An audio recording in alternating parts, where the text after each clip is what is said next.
welcome to Book Hoarder. This is Megan Sullivan, an avid writer and even more vicarious reader. I interview authors to sneak a peek into their process and gain insight into the complex art of storytelling. Thank you so much for listening. I hope you enjoyed the episode. Hello, my name is Megan Sullivan, and today we are here with Michael Coolwood to interview about Drowned the Witch. So, Michael Coolwood, your book is about a mystery thriller, correct? Yes.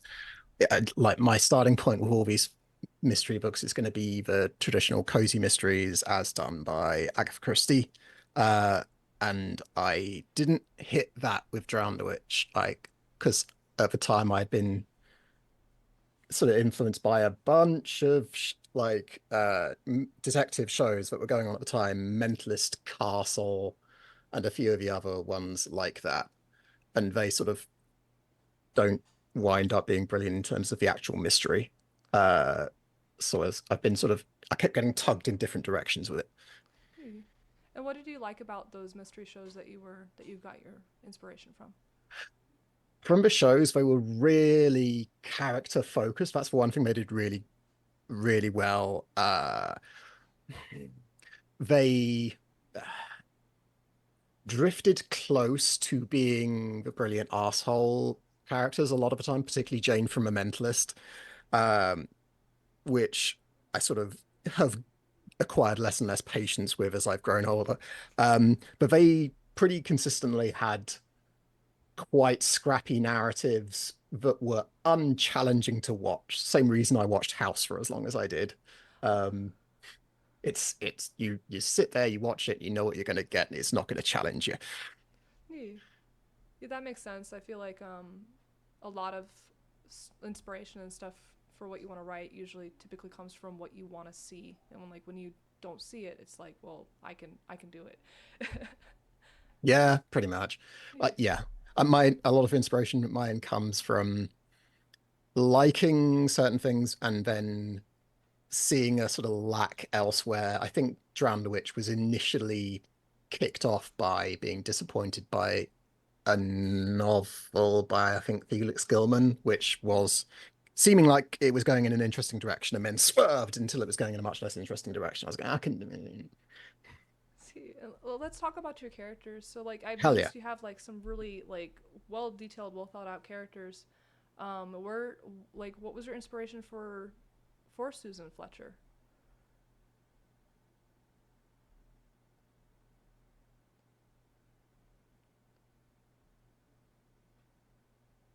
That is a really interesting question, but I feel inequipped to answer.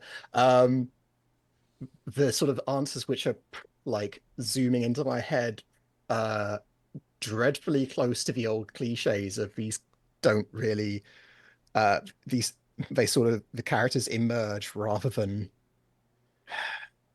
become created. So with Susan, right? Susan needed to be an outsider character. She needed to be able to blend in a bunch of different places for relatively affluent uh fancy pants country home, but she also needed to make know her way around Salon, the city she calls home, in various different ways. But she also has a seriously anxious streak, uh, which makes her more human, but she is also committed to pulling at parts of the world that don't see right. So I'm not sure I was basing her on any particular inspiration. She's a combination of genre staples, like a lot of those character traits are pretty standard for young adult novels generally, with a few spicy elements dipped in here and there, like the anxiety, like her sexuality, which is a fun one. Um, and essentially, I started her off at that point and then threw her in at the deep end and let her react. And by having this character react to the situations I presented her with, she did certain things in earlier drafts and certain things in later drafts, and I sort of wound up finessing her into the person in the final draft. Awesome. Um, so while you were writing her, Yeah, I've noticed. Um, hold on. Sorry about that. Hold no, on. go. So like when you were trying to like write the mystery and like pull together, um, what the overall like ending would be. Mm. What was like the hardest part of being able to come up with that climactic ending? What was the hardest part about being able to come up with where you wanted the direction of the story to go? The ending has changed significantly. Drown the Witch was originally the third book I wrote back in 2016, something like that. And it had a very different ending, one which was not particularly well liked. Uh, and so when I did a second edition of Drown the Witch, which is the one that you've read, one of the things I played with was the ending. So in the initial ending, it was the book was presented as a manuscript which Susan and Alison were writing, and it ended with them going to go and like hunt down Praxi uh, for what Praxi did to Alison. And it I thought that it was a it rounded things off and that we knew who did the murder, what is core to the story, and we had taken Alison and Susan's character journeys to a close. So I considered that a perfectly decent ending with a we don't know what happened, but because the framing device stopped there, sort of thing. Yeah. However, a bunch of people said it was a little bit as if I was cutting the book off before the final 10%, because we didn't find out what happened to them. Did any of them survive? Did Praxis survive, etc., etc.? So one of the things that was really challenging for this new version was, okay, let's consider this holistically and go, okay, how can we end this in a way which is uh like fair to the characters, but also doesn't just end in them executing someone who is as much of a victim of circumstance as the murder victim is as well. Uh, so there were only a few things that I could do with that, really. Um, and the one I went with was we're breaking the cycle of violence, which I like to think will become a bit of a cliche in the next 10 years. We'll see. Um, so, having made the decision that the ending was going to wind up with breaking the cycle and they were going to remove the situation which caused the murder in the first place, which is the secrecy this secret society we're having to live under. We then had this quite interesting situation of, okay, but what do we do with this murderer? Um, and I still really enjoy the scene where Alison and Susan confront Praxi because it is a very nice, emblematic sort of these people have very, very different worldviews, and neither of them are necessarily wrong. And we're not even really seeing them clash because Susan is very deliberately refusing to fight Praxi. Um, so it's sort of a failure of communication as far as a climax goes, while still having kind of life or death stakes, which I enjoy. Um, but that whole section was, I knew it was going to be something like that, and that was a very that section definitely emerged as a it felt the only thing that could happen at that point of the book when it came to write it. So it was, and again, sort of you set these characters up in this situation.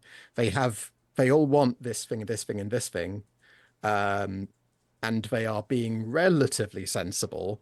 What would they do?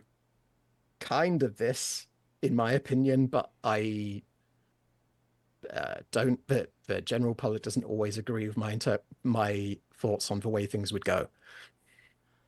Awesome. How has Susan changed between the first edition and the second edition? She didn't the Susan and Ali dating was new to the second edition. That wasn't planned. Um I was writing the scene where Ali makes a move on Susan and the and Susan's playful flattering of Alison, it the place that Alison was in and everything that Susan was saying and the things they'd gone through together, it's felt as if it was something that Alison would do. And then that threw Susan completely out of sorts. So Susan was always mostly like that. She was more anxious in the first version, but that came with some motivation problems because she was mostly focused on getting out of the mansion, which meant that the her engagement with the murder mystery side of it felt a little forced, a little fake. So having her be quite focused on the murder mystery as her way out um, felt as if Susan was working with the genre rather than against it. Yeah, and I love that scene too. I think like while I was reading it, while she was flirting with her, I saw the one scene where she was like, where she asked her like she asked her the question, to help progress. I don't want to give away too much so that people will pick up the book, but there was a question that she asked her that kind of took Susan by surprise, and like her reaction to it, I absolutely love that because it was like, it was really it was awesome. Well, it was awesome to see because like it's, I think there's a lot of like A-spec like representation. Mm, Like it's not noticed very much, especially among like certain like subsets of like asexuality and aromantism. yeah. So like when you actually like look, when you actually like see that like show, it's like, oh, that's super neat. Like she's taken back by surprise. That's like such a like a normal reaction to something like that for someone who falls under that umbrella. So like I find It, that incredibly like interesting, and like I really did love that scene. That scene was awesome. that makes me really happy. Yeah. Because yeah, you will be completely unsurprised to know that that scene wasn't drawn from real life, but it is a series of like very similar to reactions that I personally have had. I have been told by my friends that people have been flirting with me outrageously, and I did not notice, and I still think they might well have been making it up. There was one, I was at a party when I was 17, and a fantastic young person was sitting on my lap at one point, like with an arm around me, and we were chatting. And someone had to point out, like days later, that that might have been what was going on. um, and speaking of representation, I noticed there was a lot Yeah, of like there was a lot of representation for those with like disabilities. And I was wondering if you could hell yeah. talk a little bit about that. Disability is one of my main things. Um, because disability was one of the things that we mentioned we were going to talk about. So it's been on my mind for the last few days. And I had a spicy thought yesterday, which is so it's not particularly well considered because I haven't had time to actually let it sit for a bit. But this spicy thought is I don't think I have come across a work of fiction, book, novel, book, TV show, film, etc., game.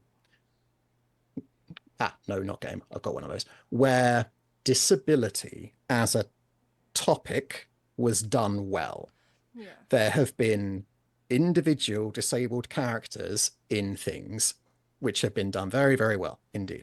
But the majority of characters in everything that I've engaged with one exception, have been non-disabled. Like they non-disabled characters always outnumber disabled characters by 10 to 1. And that denies us community. Like we don't see disabled people with their peers and friends. Disabled people tend to cluster. I was similarly thinking, do I have non-disabled friends? And I think I have a couple of non-disabled friends, but I'm not actually sure. I would have to ask them, and I didn't. It's a weird question to ask someone out of the blue. Um, so uh, and so right, yeah. I haven't been able to work full. That was surprising. I haven't been able to work full time for about 10 years, because my health had just got so bad. And it's one of the reasons why I've been able to keep writing for that long. Writing has been pretty consistently the only thing I've been able to do when my health's been really, really bad, which is nice. But it's also yeah. So disability is like a really large part of my life. And so I like engaging with it in my fiction in several different ways. The other thing that was the other book, which is currently on Arc, although it might actually be out now, I forget, is every character in that is disabled. Whereas in Drown the Witch, um, there are a bunch of disabled characters, and the core one is who acquires a disability is based on experiences I had working in a care home for people with acquired brain injuries, which was a weird old job. Uh, so, what was the question? I was just wondering if you can give some insight onto, um, Have I done that? yes, you have, most Cool. definitely. Okay. Um, and so, like, what do you think? What do you think people usually get wrong when they're writing characters with disabilities? Not putting enough in of them in there. No, that's not wrong. It's what do they get wrong? I haven't actually. Oh, right. Yes. Okay. So we are doing better with characters with disabilities these days. It is much more common now to research properly. We've got many more. Uh, One of the things that social media is actually good for is self-advocacy, and there are a lot of people, especially on YouTube and Insta, where probably TikTok, but I'm not on TikTok, where people with disabilities talk about their everyday life, and so we actually see some of the things get that aren't particularly obvious. My typical example is there's a lady called Footless Joe who has a below the knee amputation, and one of the things that fascinated me was she has to wear I think it's neoprene sock in between her leg and the prosthetic leg that she has. And that thing uh, is not a breathable fabric, so it absorbs sweat, so it smells awful. So she has to be washing it constantly. And that is an element of a using a prosthesis that I wouldn't have thought about, and makes perfect sense. But it's so we're getting a lot. That information is much more accessible, which is amazing. However, there are certain narratives which go along with disability which are refusing to be purged. The most insidious one, in my opinion, is the my disability made me who I am, like what doesn't kill you makes you stronger, that whole thing, which is I don't like. Uh, I suppose the key objection I have is uh, it's shitty to people who don't feel they were made stronger by their disability. I think my disability broke me. Um, I definitely don't feel stronger than I did when my life was more functional. Um, there are a few things like that, but they are, I think, it's fair to say that narratives like that are still rare, a lot rarer than they used to be, which is really nice. So I do feel like we're heading in a good direction with that sort of thing. We're talking about individual, you shouldn't necessarily have done that instances. Um, yeah, disability generally is treated with a lot of compassion, but that brings with it the unfortunate specter which always lurks in its shadow, which is treating inspiration porn, and the old oh, you're so brave for being disabled thing, which I don't know if you've seen a show called Speechless, which was on ABC for a while, that got into that whole thing, which is really nice. Anyway, um so I think we are doing better with a few uh caveats, but I just wish we saw more disabled communities rather than individual disabled people in fiction. Awesome. Thank you. So, uh, what advice could you give to somebody who wants to be able to who wants to write characters who are disabled? Like, what advice would you give them? Go on YouTube or your social media site of choice and just find people with conditions that you would like to write about, and start watching videos and just keep watching them. Um, Sensitivity readers are good, but extremely expensive. If you can afford them, they're an amazing choice. I, when I had more money, used to. Now I can't afford them. There is an outfit called Salt and Sage, who operate a really amazing sensitivity reader business. I highly recommend them if you can afford them. But yeah, and yeah, I suppose ask questions if you feel it's appropriate, but mostly listen to people who have those conditions and yeah, sort of going with a curious mindset and try not to treat people like unicorns. Um, oh, I suppose actually the if you are a non-disabled person writing about disability,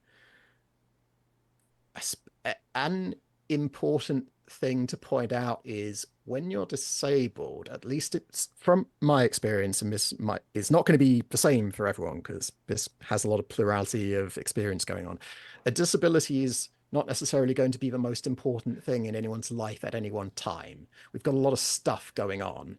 And disability is challenging, and we all know that it's challenging, but having the disability be front and center about a character can be true to people's experience, but it can also be a way of summing up a complex person by this person has this condition, and that's the only thing we need to know about them. All right.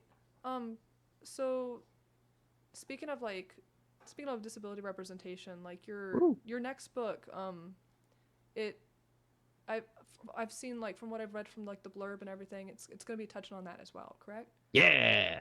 Awesome. The next book was a project I wrote for me, and if anyone else likes it, that's good. It is called "Is That an Aura of Wild Magic Engulfing You, or Are You Just Pleased to See Me?" Every single character is disabled, and it's set in a nomadic religious caravan which follows a pilgrimage around the country and just keeps going around and round and round. And about 70% of the people in the community are disabled, and there are non-disabled people, and they get it. And uh, there are 4 reviews of this on Goodreads, which is 3 more than I was expecting. One of them's from my friend. That's the one I was expecting. And the response from those 3 people that I don't know is this is a community I would like, please, which is nice because I agree. Um, so yeah, there was in 2012 a video game made from by some 4chan people because Gamergate was spooling up and they needed to do some damage limitation. This game was set in a school for disabled teens. Every character was disabled, and it had this approach that I was talking about, which is that disability is challenging. We all agree that it's challenging, but we have a lot of stuff going on. Um, and it is a game which I don't think has massively aged well, but it is remarkable for being the only piece of media I've ever engaged with where every character. Oh well, there are a couple of non-disabled teachers, so it misses the mark by like a little bit. But the vast majority of the characters have some sort of disability. So I played that game in 2012, and then nothing else for 12 years. And so yeah, the next one was coming out is that same thing. Um, yeah, disability as community, and there's a mystery going on in the middle of it, and it's not been widely picked up, certainly less well than Drown the Witch has, and that's probably a good thing because I think the majority of people, if who read it, wouldn't necessarily get it. So it's currently being found by people who get it, which is really nice for me. Because yeah, that thing was very much I've written this.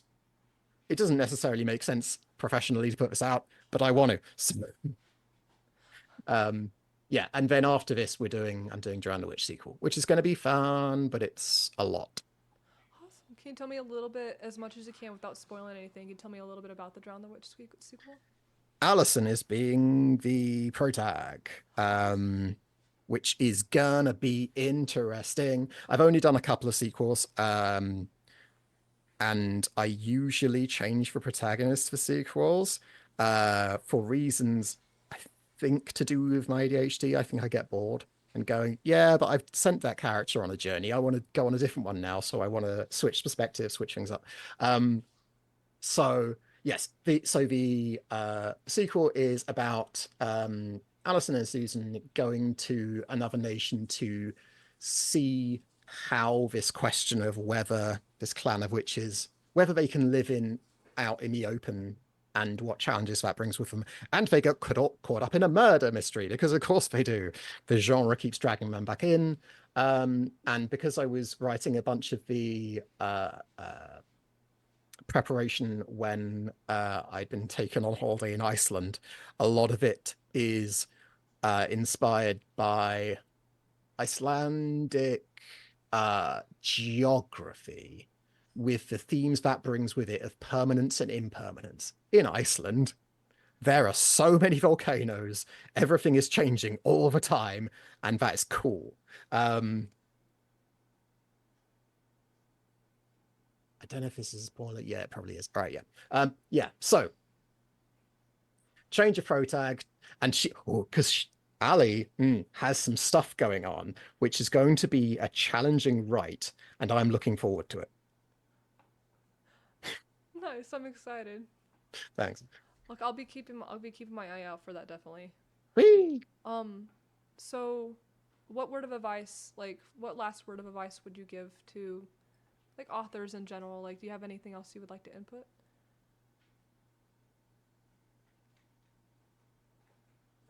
A thing I didn't, that I see everyone doing, and I did for a long time as well. If you're moving, if you're attempting to improve your writing, a mistake which is really easy to miss and doesn't necessarily even get picked up by editors. I know this because editors missed it in my work for a long time, which is weird.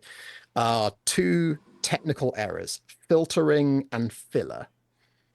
Filtering is, super briefly, I looked out of a window, and out of a window on a branch there was a bird, rather than just out the window there was a bird, or just a bird sang on the branch of a tree outside, right? You don't need the I looked out the window and there was a, exactly, sorry. And that's, I definitely had this need for a long time to ensure that the reader was like keeping track of how the protagonist knew stuff. So in a book, I like there were some antagonists who had come and started some stuff in a cafe, and the protag was like keeping an eye on the antagonist and keeping an eye on the cafe owner who she wanted to keep safe. And so she was like really tracking people where they were in the room. And a lot of it was just pointless distancing between the text and the reader. And there's a lot of stuff that didn't need to be there. So that's filtering. And filler is similar, but it's uh words that don't need to be there, particularly a devious little thing which slips in a lot of people who haven't been writing along, is not using contractions, saying he is rather than he's, uh, that sort of thing. Which I did for a long time, and I've noticed a few of my buddies doing.